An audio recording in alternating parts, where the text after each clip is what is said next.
Salut les amis, c'est Jez et aujourd'hui je vais vous parler d'une gamme de jeux de rôle exceptionnelle, Street Fighter, The Storytelling Game. Alors oui, c'est pas une connerie, il y a vraiment eu un jeu de rôle Street Fighter dans les années 90 et figurez-vous qu'il a été sorti par White Wolf, et oui White Wolf, ceux qui ont fait Vampire, Loup-Garou, Mage, tous ces jeux-là d'ambiance un peu gothique, où en vérité si vous y avez joué vous savez très bien qu'on faisait que lancer des brouettes 2D, mais peu importe, c'était des jeux qui essayaient d'insérer du roleplay dans un univers de donjons et dragons et ainsi de suite, et de combats sans fin. Et du coup White Wolf, qui, sous ses airs comment dire, d'amis de la narration, ont quand même proposé Street Fighter The Storytelling Game. Et selon moi, c'est pas impossible que ce soit le meilleur jeu qu'ils aient jamais sorti. Et c'est pas seulement de la provoque quand je dis ça. Alors Street Fighter The Storytelling Game, ça nous propose de jouer dans l'univers du jeu vidéo, le deuxième du nom, Street Fighter 2 pour être précis, il me semble. Et on va y incarner pas forcément les héros que vous voyez sur ce superbe écran rétro des années 80-90, mais tout simplement un Street Fighter qu'on va créer soi-même.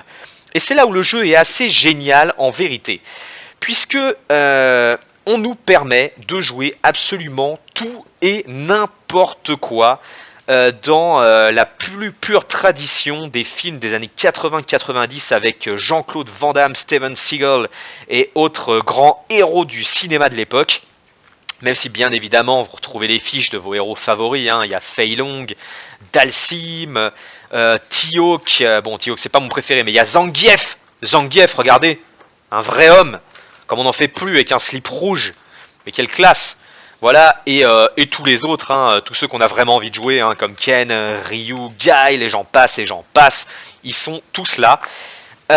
Du coup, donc je me perds un peu, mais dans Street Fighter, donc on crée son propre Street Fighter dans des aventures qui sont mine de rien assez sympas, très série B, où par exemple on va jouer, je ne sais pas, un orphelin qui est devenu adulte, cherche à gagner des sous pour sauver l'orphelinat dans lequel il a grandi et qui lui a permis de devenir le brave type qu'il est aujourd'hui. Et pour ça, il va devoir s'inscrire dans un tournoi de combat clandestin de rue, de street fighting. Et pourquoi pas remporter la somme qui lui permettra non seulement de sauver l'orphelinat, mais de gagner les faveurs de la belle Cindy là-bas, qui a ouvert un restaurant juste en face et qui lui fait les yeux doux. Voilà, donc je caricature parce que forcément le jeu est caricatural, mais c'est un super jeu. Déjà, il reprend tout ce qui est super dans la gamme des jeux White Wolf, c'est-à-dire un système de création de personnages très simple, avec la fiche d'ailleurs que vous allez peut-être reconnaître, je vais essayer de la retrouver, puisqu'il y a les mêmes caracs en fin de compte. Hein. Vous retrouvez les caracs physiques, les caracs sociales, les caracs mentales, les compétences, talents, skills, knowledge. Et en fait, les tests vont se faire exactement comme dans Vampire. Par exemple, ce personnage a, je ne sais pas, il a 3 en wits, donc en instinct. Il a 2 en alertness, donc un peu en, on va dire, en sens du danger, on va dire. Et donc, pour faire un test, je vais additionner son score de wits et son score d'alertness, ça va nous faire 5 dés, il va lancer 5 dés à 10 faces, et tous les dés qui vont atteindre ou dépasser le seuil de difficulté vont marquer un succès. Sachant que le score de difficulté par défaut est 6, donc c'est-à-dire qu'il jette 5 dés, s'il fait 3 dés qui font 6 ou plus et 2 dés qui font moins, il va faire 3 succès tout simplement. Après il y a une petite échelle de succès, donc plus on obtient de succès, meilleure est la qualité, c'est aussi simple que ça pour les tests de base. Mais ça marche bien. Et surtout, on reprend la même chose que dans Vampire, c'est-à-dire les backgrounds qui vont étoffer un peu l'historique du personnage, en rajoutant bien sûr quelques petites choses un peu sympas qui sont liées à Street Fighter. Parce que ce qui change majoritairement dans Street Fighter, c'est les combats. Parce que les combats, il y a des petites grilles hexagonales avec des petites figurines en carton toutes mignonnettes, bon, un peu cheapos, mais quand même, qui vont vous permettre de déplacer les personnages et de faire les combats sur des grilles hexagonales. Et là, je sens des gens qui crient au scandale, oh là là, du jeu de rôle sur un plateau quadrillé. Les gars, c'est Street Fighter. Donc qu'on ait mis l'accent sur le combat, ça me choque pas plus que ça. Donc du coup, il y a des grilles comme ça hexagonales parce que les systèmes de combat est super bien foutu. Et là, c'est vraiment pas, c'est pas de la blague, c'est pas de l'ironie. C'est peut-être un des systèmes de combat les plus cool qui existent dans le jeu de rôle. puisque en fait les personnages vont avoir des fiches comme ceci, avec différents coups qui vont être représentés par des petites cartes qu'il est conseillé d'imprimer. Et donc par exemple, ce personnage-là, il a une carte qui s'appelle le Jab Punch, donc un petit coup de poing rapide, le Strong Punch, le Fierce Punch, mais il a aussi des coups spéciaux comme Triple Strike ou Back Roll Throw, enfin bref. Et chaque petit coup a une vitesse. On va avancer sa carte face cachée, on va la révéler. Celui qui a la plus haute vitesse va donner son coup d'abord. Il va se déplacer d'un nombre de cases égal à son move. S'il atteint son adversaire, il va pouvoir faire un test où il va lancer autant de dés que son score de dommage. Tous les dés qui affichent un succès vont faire 1 point de vie. Et quand on n'a plus de points de vie, on est KO. C'est pas aussi simple que ça, enfin si, mais il faut quand même retirer le stamina, donc l'endurance de la cible à ces dés-là. Donc plus on est endurant, plus on est difficile à assommer, bien évidemment. C'est la mécanique de base du combat, il y a des tonnes de coups spéciaux. Le jeu est assez génial pour ça. Il y a beaucoup de stratégies mine de rien, avec des coups aériens, des coups au ras du sol qui vont s'annuler quand ils sont plus rapides que l'autre, des coups qui permettent de maintenir l'adversaire, de lui faire perdre de la vitesse. C'est ultra bien fait, c'est super jouissif, c'est vraiment super, ça reflète très très bien les bastons, quoi. C'est vraiment immersif.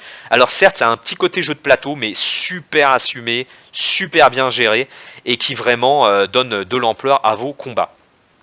Donc je l'ai dit, il y a Street Fighter The Storytelling Game, c'est le bouquin de base qui vous donne tout ce qu'il faut avec des écoles d'arts martiaux. Donc par exemple mon personnage, je pourrais décider de faire un polonais qui a appris le kung-fu auprès d'un grand maître qui, suite à des désillusions, a ouvert un restaurant.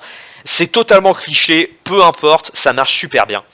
Et surtout, mine de rien, il y a une vraie gamme dans ce jeu, et ça c'est assez dingue. En plus de l'écran très très moche que vous voyez ici, qui a surtout le mérite d'avoir des tables encore plus moches de l'autre côté, j'ose même pas vous le retourner, qui indique justement les coups de base, ce genre de choses, il va y avoir plein de suppléments. Par exemple, il y a Secrets of Shadowloo qui rajoute un peu de lore pour ceux qui veulent vraiment utiliser donc Bison et ses acolytes comme adversaires. Donc on voit ce magnifique, ce superbe, ce fabuleux Vega par exemple, donc tout un tas de méchants, mais aussi des moins forts, bien sûr, des personnages inventés pour le jeu de rôle, à affronter, puisqu'on peut à ce moment-là défier l'organisation secrète et maléfique de Shadowloo grâce à ce supplément. Il y a des suppléments beaucoup plus anecdotiques comme The Perfect Warrior, qui a un gros scénario plutôt pas terrible, mais qui permet de faire moins d'efforts et de proposer donc des ennemis. Regardez comme c'est beau.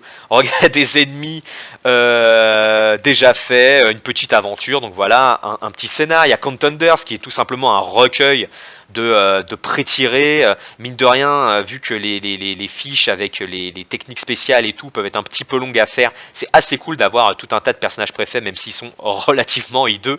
Au moins, ça fait du choix. Mais il y a un supplément absolument inévitable dans Street Fighter The Storytelling Game, c'est Street Fighter Player's Guide. Quand on joue à Street Fighter, c'est que clairement, on aime un peu le second degré, on aime ne pas se prendre la tête et on a envie de bien se marrer. Dans ce supplément, ce qui est super, c'est qu'on rajoute tout un tas de possibilités de création de personnages.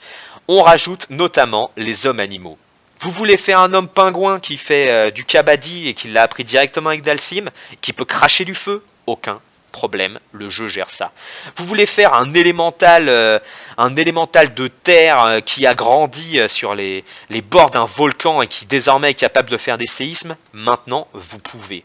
Vous voulez faire un cyborg qui a perdu ses bras et ses jambes contre un méchant yakuza qui lui a coupé avec un katana parce qu'il était jaloux de sa femme? Pas de problème, vous pouvez le faire. C'est complètement dingue. Ça ouvre des possibilités de personnages énormes, limite infinies. Ça rajoute aussi des écoles de combat improbables comme la savate. Quel jeu permet de faire de la savate? Peut-être Cyberpunk dans sa première édition, je ne sais plus. Mais en tout cas, dans Street Fighter, c'est possible. Regardez ce Jacques Desroches et son super déhanché. Donc vraiment, dans Street Fighter, on peut faire plein de choses. Je ne rigole pas en disant que j'ai fait une campagne de Street Fighter avec des potes dans mon club de jeu, le n'importe quoi que je salue au passage, et que c'était génial. J'ai fait du vrai roleplay parce que, mine de rien, ça a beau être du série B, on se prend dedans, parce que les personnages qui vivent dans de la série B ne se rendent pas compte qu'ils sont dans de la série B. Et du coup, on est voilà dans du patriotisme, par moments, par d'autres moments, des bons sentiments, de la camaraderie, des gens qu'on tabasse mais qui deviennent nos potes après parce qu'ils comprennent qu'on l'a fait pour la bonne cause.